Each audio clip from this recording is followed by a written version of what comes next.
Hi, good morning. Today is December 26 dito sa US. And as I said, I will be away from the social media for a while kasi I really have to do my fasting. Darating ang 2026. I want to pray and lay off everything that I need to tell the Lord. Breakthrough sa buhay ko, sa buhay ng asawa ko, sa buhay ng pamilya ko. So, I'll explain to you what is the Daniel's fasting, okay? The Daniel fasting is a spiritual partial fast inspired by the prophet Daniel, focusing on plant-based foods such as fruits, veggies, whole grains, legumes, nuts, seeds, and water. Okay. Supposedly, this is set for usually at 21 days. So, subukan natin. Subukan muna yung 5 days.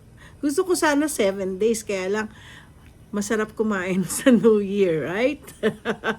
So, focus muna po ako sa prayer, at kung ano plano ng Lord sa aking buhay this coming 2026. So, this kind of fasting is to draw closer to God, not for weight loss. Okay?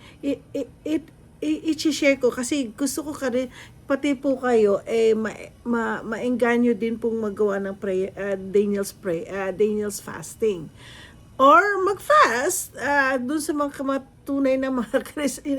I not say every there's no such things as false Christian, but yung mga very deep ang relationship nila sa Lord, they do fasting. Okay? Most of them, some of my friends, they do it after January.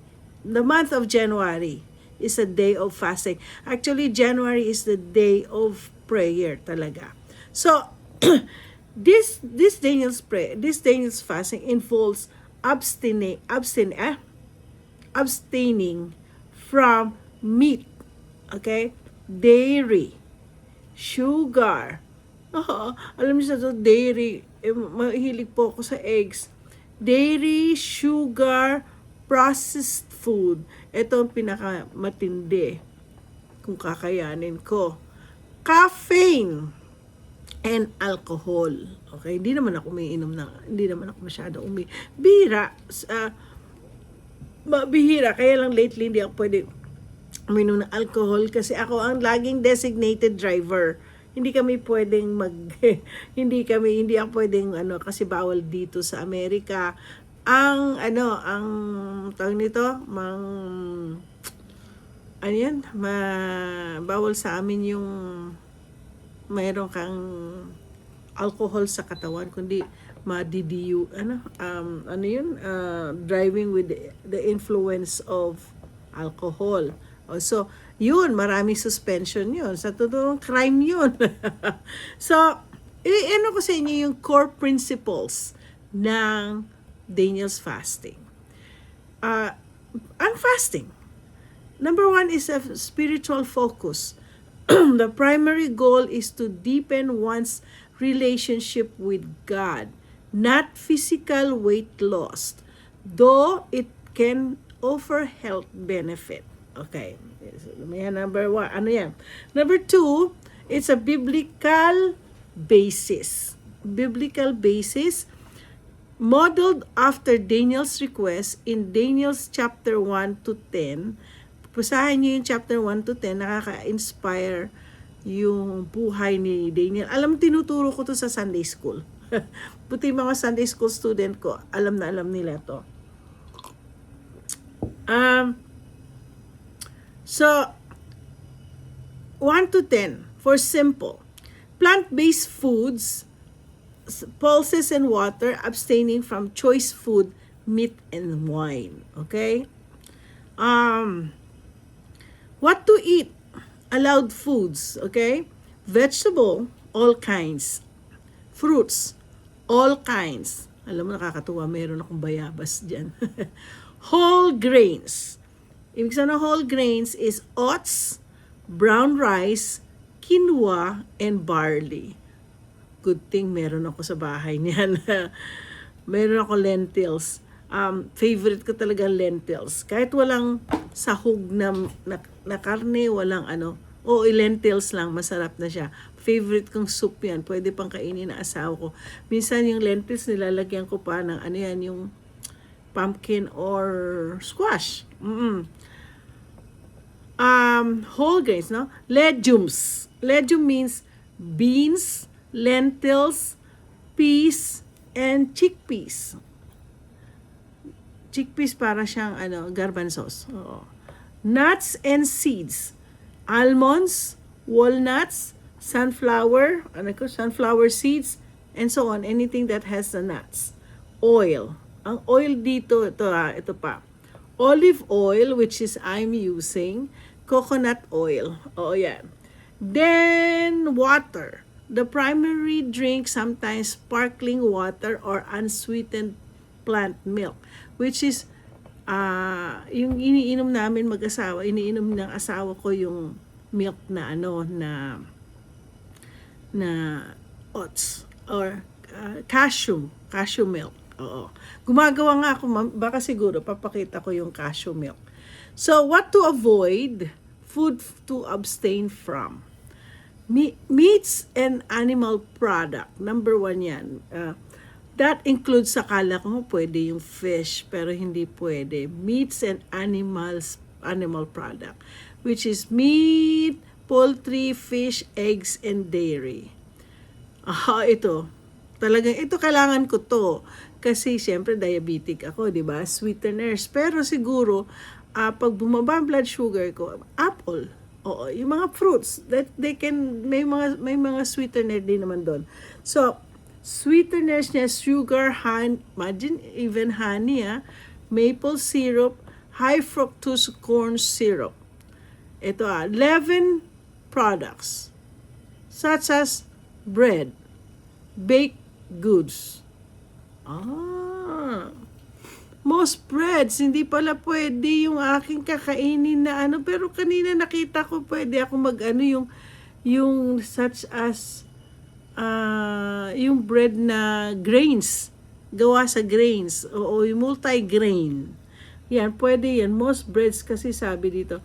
Thus, beverages is alcohol, soda, coffee, energy drinks, most juices. Ito na, inumpisan ko na po talagang tinatanggal na to. Processed foods, which is anything with additives, preservatives, and refined ingredients. Ngayon, how to do it? Set a purpose. Define your spiritual goals, which is, dito na po ako. Sinulat ko na po ang dami. Tapos may maiba kong alam ko, hindi na po ako titingin. At ito, pinakahuli ko rin. Set a goal. Na ako. Okay? Set a purpose. Isulat nyo lahat ang gusto nyo mangyayari sa 2026. I-lay down nyo sa Panginoon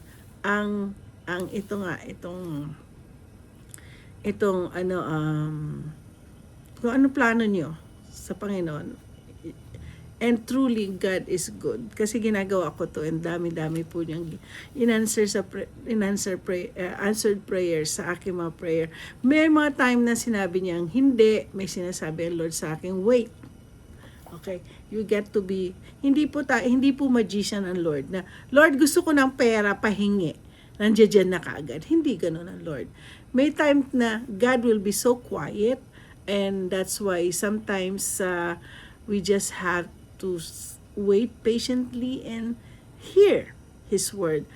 Continue your relationship with God. So, choose a duration, typically 21 days ang fasting, but can be abducted. So, ako 5 days ang ginawa ko.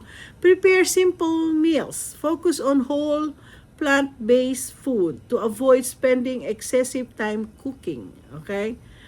Incorporate prayer and scripture. Dedicate time to reading the Bible. Of course, that's the most important thing is dedicate time to reading the Bible and praying. Oo. Siyempre, kanina katatapos ko lang nag-worship. Nag-worship na ako kanina. So, number one talaga, incorporate prayer and scripture. Yun ang pinaka-importante sa fasting. Ano lang ang pag hindi ka, nag-fast ka nga, pero hindi ka naman nag-pray, pagkakataon mo talaga. Focus your eyes with the Lord. And also, wala dito is to get out from social media. So, nagpaalam na po ako sa mga kaibigan ko. Kaya ngayon din, sa lahat na po ng mga subscriber ko na pag hindi ko kayo sinasagot, ibig sabihin hindi porket ayoko kayo sagutin. Dahil ako may importanteng ginagawa para sa Lord. And ako nagpaalam na ako sa mga ibang kaibigan, pati sa mga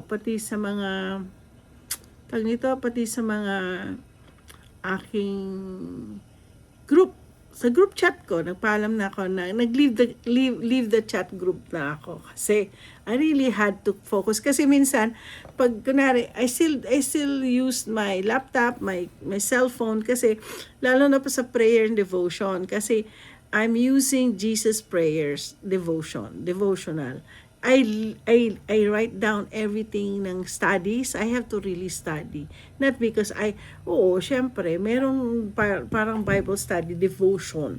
Doon ako kasi nagfo-focus sa devotion ko. So, tapos nakikinig ako minsan sa Higi Ministry. Yan mga, namiss ko nga si yung in touch ni para hindi pa ako nakakapunta uli kay Charles Stanley. And I know wala na siya pero I still wanna listen to his wisdoms. And so yun, buong araw ganun ang gagawin ko. At ang challenge po dito is because of my husband is not with me in this spiritual journey. And of course, ang temptation sa akin is to cook food for him na may meat. So, talagang challenging sa akin talaga ang bagay-bagay na to. So, guys, if ako ay magpapaalam muna sa inyo and I will be back on the 31st. Magla-live po ako sa 31st. So, don't forget na quiet lang muna tayo. Kung no vlogging muna ako ngayon. So, yung mga nakikita yung vlogging ko ngayon, yung mga nagawa ko previously, nitong December 25, December 26 na ngayon. So, I will just focus, no vlogging for me today. Gusto ko sana i-vlog yung mga iluluto ko, yung hindi luto, yung i-preparation ng food ko. I don't know if I can. I'll just focus. Ngayon nakafocus pa ako ngayon sa Panginoon at salamat po sa inyong pag-intindi pag biglang nawala si Tita Mariton sa ere muna. Okay, I hope gawin din yung mag-prayer and fasting. Oo, focus yourself. Kasi dito ko na talaga nakikita ang talagang faithfulness ng Panginoon sa buhay ko. Ito nga po ang inaano ko sa inyo this year 25 December, January na na-meet ko nga si Roel. Diba na-meet ko siya, nagkita kami, isa ako sa mga nag-sponsor sa mga projects niya. So, nung na-meet ko na siya, gano'n, tapos sabi ko alam mo, I travel a lot. And nilalagay ko sa Facebook yung mga traveling ko, mga pictures ko. Pero hindi ako marunong mag-video. So, tinuruan po ako ni Roel kung paano mag-video sa YouTube. Iba kasi ang Facebook. Sayang nga, dami ko.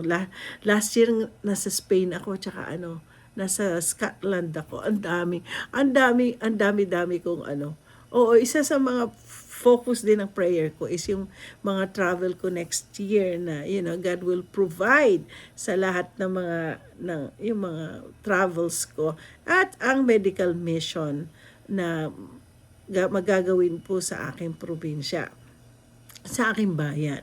So, lahat po yan kasama yan sa prayer ko.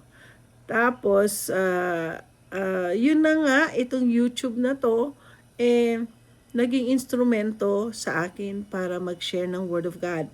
And a lot of people, kahit nasabi mo na lang 300 people listens and watch my inspirational vlog, ako po ay natutuwa na at least kahit na 300 na tao na-inspire. At ito po, hindi ko nga alam kung ito ay panururi ng iba, pero marami po pa rin po ako mga subscriber na sila po ay for sure sinasabi naman lang sa akin, they're so inspired sa sa aking inspiration. Kasi itong purpose talaga kung bakit po ako nag-YouTube. Yung mga food vlogging, travel vlogging ko, kung ano man yung vlog ko, mga bonus lang. Importante sa akin talaga is to give you inspiration that God loves you. Okay, so ganito na po ako. Ako po ay umpisa na manalangin at ako po ay encourage ko din po kayo. So ito nga po ito na nga yung na maririnig nyo sa akin. Magkikita na lang tayo sa December 31st. Okay, huwag nyo kakalimutan na lagi kayong manalangin dahil mahal kayo ng Panginoon. So, God bless. See you later.